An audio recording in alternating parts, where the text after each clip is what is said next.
Muy buenas noches, mi nombre es David Esteban Lemos Caicedo de la Universidad del Valle. Voy a hablarles sobre el número Eckert. Eckert fue conocido internacionalmente por su aporte en los motores a reacción y sus aportes o descubrimientos que hizo a temprana edad de cómo mejorar la eficiencia de dichos cohetes. Nació en Praga, en lo que hoy en día es la República Checa. Se graduó del Instituto Alemán en 1927 y en 1931 recibió su doctorado. Trabajó como científico en Alemania en la Escuela de Aeronáutica durante la Primera Guerra Mundial. Después de la Guerra Mundial, el doctor se dedicó al estudio de los motores a propulsión para los Estados Unidos. Dichos científicos trabajaron para Estados Unidos en esa época durante la Guerra Fría. El Dr. Eckert se unió a la universidad en 1951 en la parte de ingeniería, en la que permaneció hasta 1973 en su retiro. Publicó más de 550 artículos científicos en su época y el número Eckert fue nombrado en honor a él. Él murió 2 meses antes de su cumpleaños. Algo muy interesante de Eckert es que comenzó siendo pionero en el campo de la transferencia de calor. Fue uno de los que más aportes hizo en el tema de transferencia de calor por radiación. La obra del Dr. Eckert se caracterizó por el desarrollo de aplicaciones prácticas para generadores de vapor y así turbinas, como las contribuciones prácticas e innovadoras para el total aprendizaje fácil y práctico sobre la transferencia de calor. El reconocimiento de sus contribuciones a la transferencia de calor en los flujos de alta velocidad, la cantidad sin dimensiones que mide el aumento a la temperatura de comprensión adiabática, fue nombrado el número Eckert. El número Eckert es una medida de equilibrio térmico que solo importa en fluidos de elevada velocidad, dando la idea de la importancia de la energía cinética y su entalpía.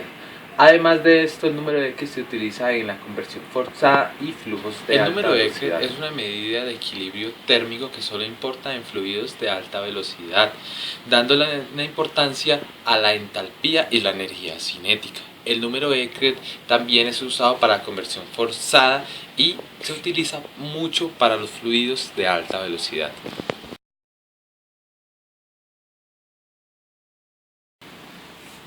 Vamos a repasar algunos de los aspectos más importantes que pasaron en el mundo durante la época que vivió Eckert. En 1905 se innovó con la creación del acero inoxidable. En 1911 se introdujo el modelo nuclear atómico. En 1913 Niels Bohr propuso su propio modelo. En 1913 Alemania desencadena una guerra submarina, por lo tanto China le declara la guerra a Alemania. En 1915 Albert Einstein propone la teoría de la relatividad general. Vamos a ver, durante 3 días, 1.300 aviones ingleses y estadounidenses lanzaron más de 3.900 toneladas de bombas y material incendiario, en los que murieron 3.500 oficiales y 135.000 civiles. Esto sucedió en la época del 13 de febrero de 1945. Otro acontecimiento fue que el 21 de septiembre de 1955 se estrena el submarino Nautilus, perteneciente a la Armada de los Estados Unidos. Fue el primer navío de propulsión nuclear. ¿Qué pasaba ahí? Que ese submarino podía durar demasiado tiempo durante el agua, ya que sus motores no necesitaban de oxígeno para su correcto funcionamiento. En 1962, específicamente entre el 15 y 28 de octubre, se dio la crisis de misiles en Cuba, dando esto el conflicto con los Estados Unidos y la Unión Soviética y Cuba, generando a raíz del descubrimiento por parte de Estados Unidos de base de misiles nucleares soviéticas en territorio cubano. A continuación vamos a ver la introducción al número Eckert. El número de Eckert es un número adimensional. ¿Qué es un número adimensional? Son aquellas que no tienen unidades físicas que lo definan, por lo tanto es un número puro. De esto se tratan todos los números adimensionales. El número de Eckert es un número adimensional utilizado en la mecánica de fluidos, pero de alta velocidad, no en cualquier fluido. Expresa la reacción entre la energía cinética del fluido y su entalpía. A continuación estamos observando la ecuación del número Eckert, donde tenemos B, que es la velocidad característica de un fluido, se ve que la capacidad calórica a presión constante del fluido, que sería extra, ya sea el agua, ya sea cualquier fluido, y el delta de T, que es la diferencia de temperatura característica del fluido. Entonces, ¿qué haría la energía cinética bajo la entalpía? A continuación les voy a dar un ejemplo de cómo utilizar el número Eckert. Dice el siguiente ejercicio: una placa plana con B de 1 metro de ancho y X de 0,25 metros de longitud se encuentra horizontalmente en agua que fluye con 1.3 metros sobre segundo. La temperatura del agua es de 10 grados centígrados y la temperatura de superficie de la placa es de 70 grados centígrados.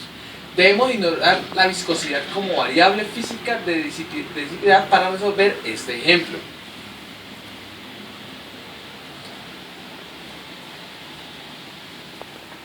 En esta imagen podemos ver las temperaturas que tenemos, podemos ver las propiedades del agua, tenemos la capacidad calórica, que es uno de los elementos que vamos a necesitar.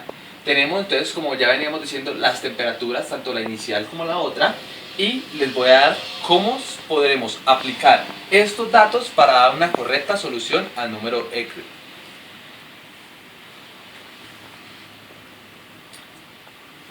Tenemos la velocidad del fluido al cuadrado, capacidad calórica por el delta del T, lo que les decía, la diferencia de las dos temperaturas. Bueno, tenemos que el ejercicio nos decíamos que era 1.3 al cuadrado de la velocidad del fluido. Tenemos la capacidad calórica del agua, que sería 4179, por la diferencia de las dos temperaturas, que sería 70 menos 10. Esto dándonos un resultado de 6.740 por 10 a la menos 6. Este sería la aplicación del número Eckert y este sería nuestro resultado. Ya sabemos que no tiene unidades, por lo que es un número adimensional, o sea que es un número puro. A continuación podemos ver un artículo de la Universidad de Minnesota donde el profesor Ernest Eckert estudió y donde publicó más de 550 artículos. Podemos ver este artículo que habla sobre la historia de la mecánica de los fluidos. Les dejo el enlace y algunas fotografías.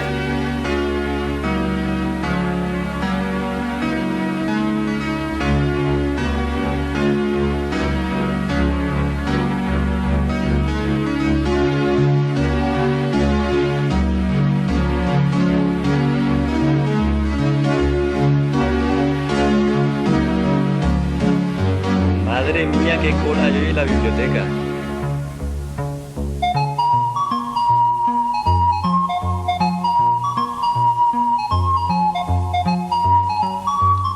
Un fluido es una sustancia que se deforma continuamente bajo la acción de fuerzas por pequeñas que éstas sean. Es decir, un fluido es un gas o un líquido.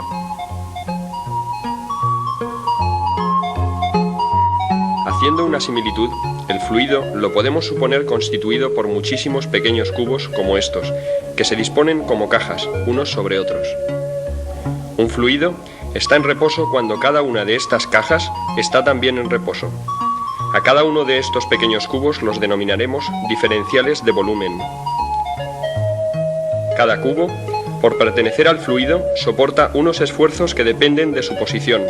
Lógicamente, los cubos del fondo sufrirán mayores esfuerzos que los de la superficie, pero también cada cubo ejerce un esfuerzo sobre el resto de las cajas y en todas direcciones. La presión hidrostática, que actúa sobre cada punto, depende del tipo de fluido, es decir, de su densidad, del planeta en el que se encuentre el fluido, el valor de la gravedad y la profundidad del punto considerado, la altura h. Como la presión aumenta con la profundidad, los embalses se construyen con la base más fuerte para soportar mayores presiones.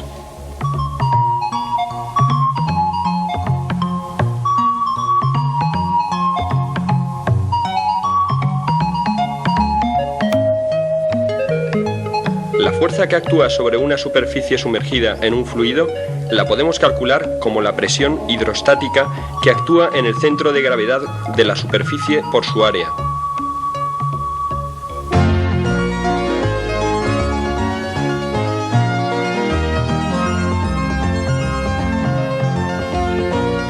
Supongamos esta flecha como la resultante de todas las fuerzas que actúan sobre la superficie, como las que hemos visto en la imagen anterior. Esta fuerza se aplica en un punto P, denominado centro de empuje, que no tiene por qué coincidir con el centro de gravedad. Además, esta resultante, F sub T, es siempre perpendicular a la superficie.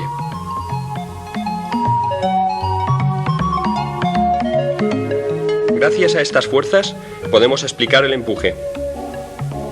Sobre la superficie superior e inferior actúan fuerzas resultantes como las vistas.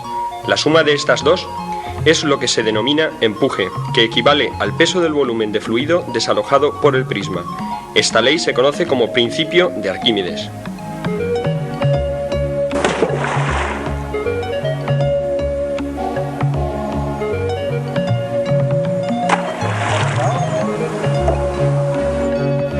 Este empuje es el causante de que la piedra se hunda y el palo de madera flote. El peso de la piedra es mayor que el peso del volumen de agua desalojada. Es decir, su peso es mayor que el empuje del agua y por eso se hunde, al revés que ocurre con el palo.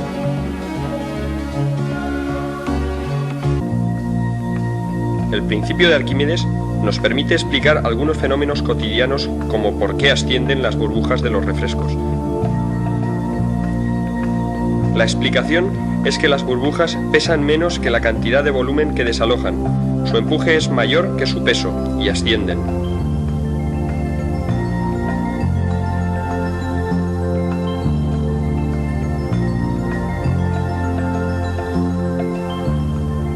Lo mismo ocurre con el cepelín. El peso del conjunto del cepelín es menor que el peso del aire que ha desalojado, lo que le permite flotar en el aire.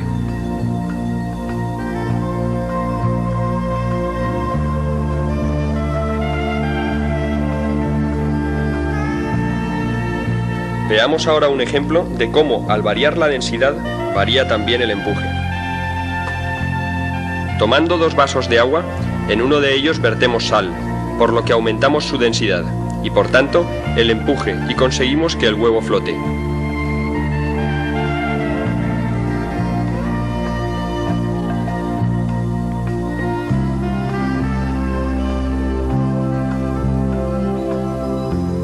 Mientras que en el vaso de agua natural, el empuje que experimenta el huevo es menor que su peso y se hunde.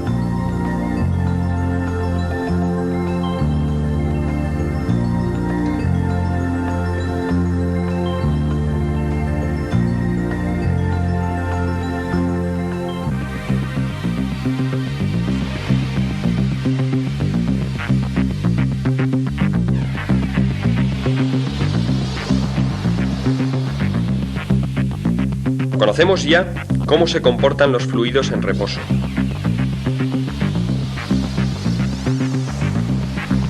Ahora veamos cómo es su comportamiento en movimiento.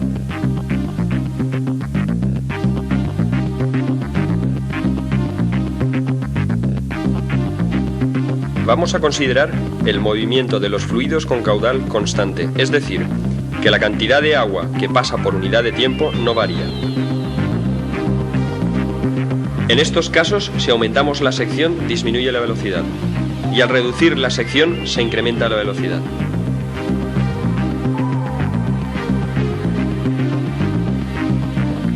La ecuación que relaciona la velocidad y la presión entre dos puntos de un fluido es la ecuación de Bernoulli, donde P es la presión, V la velocidad y Z la altura del punto considerado. Si en un punto aumenta la velocidad, disminuye la presión y viceversa.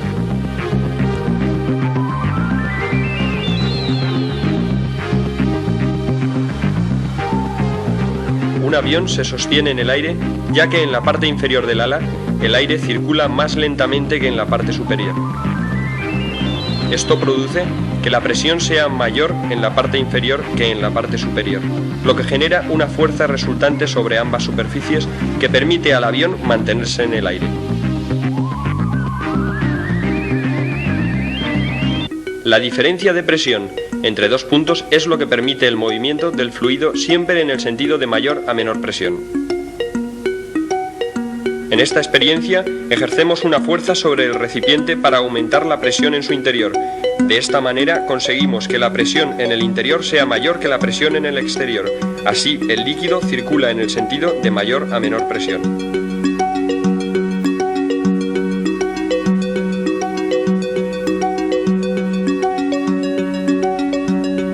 tomamos un refresco con una pajita, la superficie del refresco está a la presión atmosférica, pero nuestra boca está a menor presión, debido a la depresión que la succión genera. Esto provoca que suba el refresco.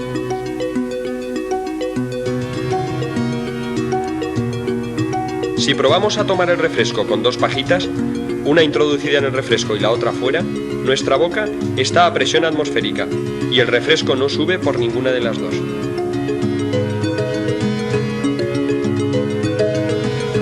Joven, que vamos a cerrar.